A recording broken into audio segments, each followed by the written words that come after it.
Welcome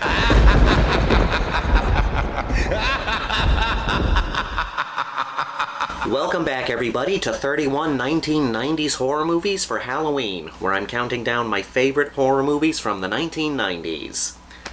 So today we've got a Tim Burton movie for you all today, and that is Sleepy Hollow.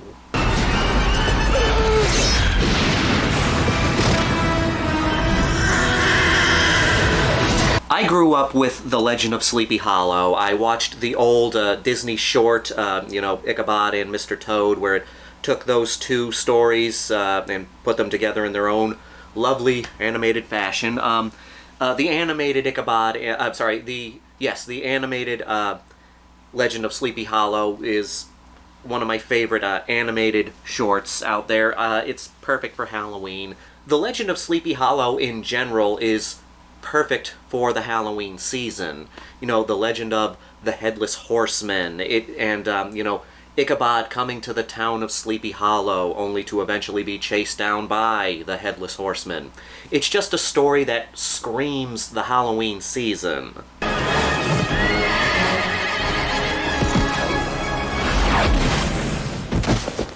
And Tim Burton took his hand at adapting The Legend of Sleepy Hollow. It is a very Tim Burton movie. It has all the Tim Burton-isms that you will see in his movies, but they fit so well in this story. This version of Sleepy Hollow is very, very different from the original story.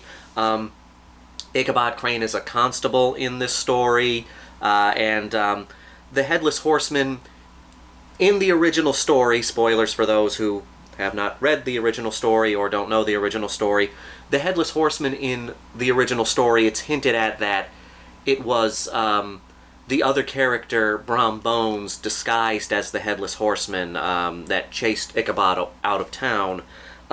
In this version of Sleepy Hollow, the Headless Horseman is real, and he's going around chopping people's heads off.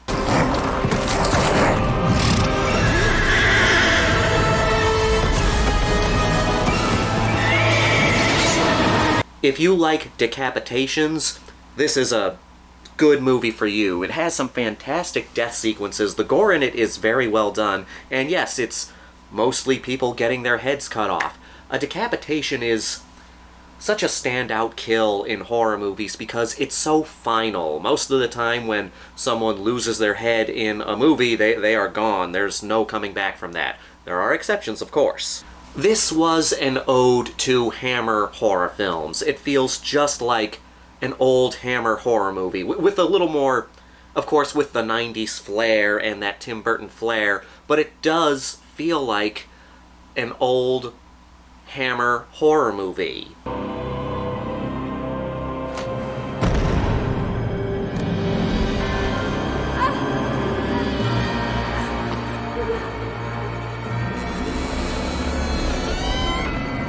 The blood in this movie, I love the blood here. I like blood in my horror movies, you know, the different varieties of it.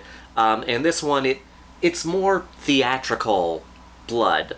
It really does stand out. It doesn't flow like normal blood, but again, there's a theatrics to it, which allows it to stand out, especially when you compare it to bloodshed in other horror movies. The Headless Horseman in this movie is a fantastic horror villain. He's just so unstoppable, and I love how he has his own flair. Every time he takes out his sword, he has to spin it. Every time he's walking away, he has to spin his swords around. And when he had his head, he was Christopher Walken. How can you get better than that?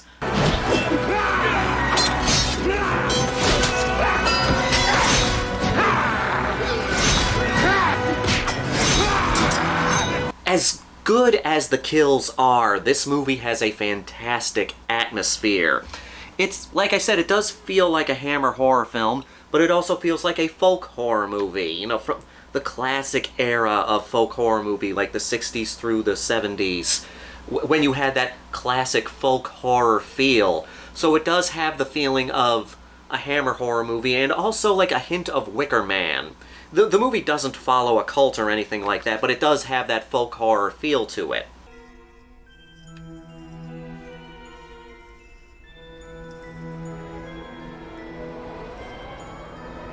I like the changes they made from the original story, because The Headless Horseman and the story of Sleepy Hollow is a classic horror story, and classic horror stories have been told in many different ways throughout the years. I mean, how many different versions of Dracula do we have? How many different versions of Frankenstein do we have?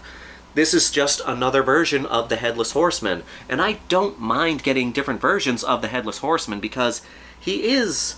I mean, yes, he's a guy with no head going around cutting people's heads off, but he can be a versatile villain. You can tell his story many different ways. There is the original classic story, of course, but it's okay to play around with that and tell different stories with that baseline story.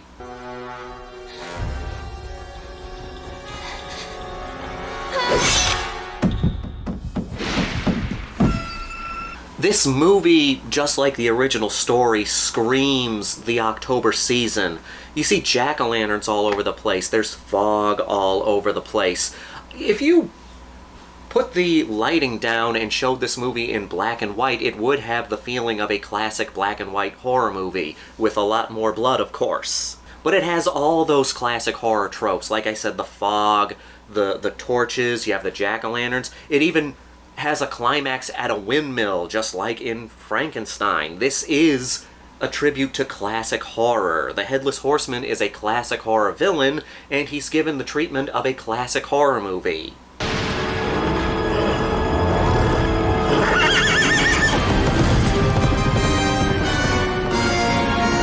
I've never been a huge Tim Burton fan. I like his movies just fine, but I don't go out of my way to watch most of his movies.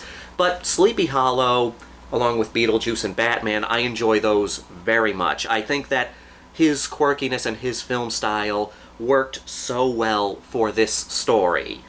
I always try to watch some versions of The Legend of Sleepy Hollow for Halloween because it is just a true classic of the Halloween season. So yeah, Sleepy Hollow, damn good movie to watch around this time of year. Sleepy Hollow, yeah, it's just a perfect Halloween movie.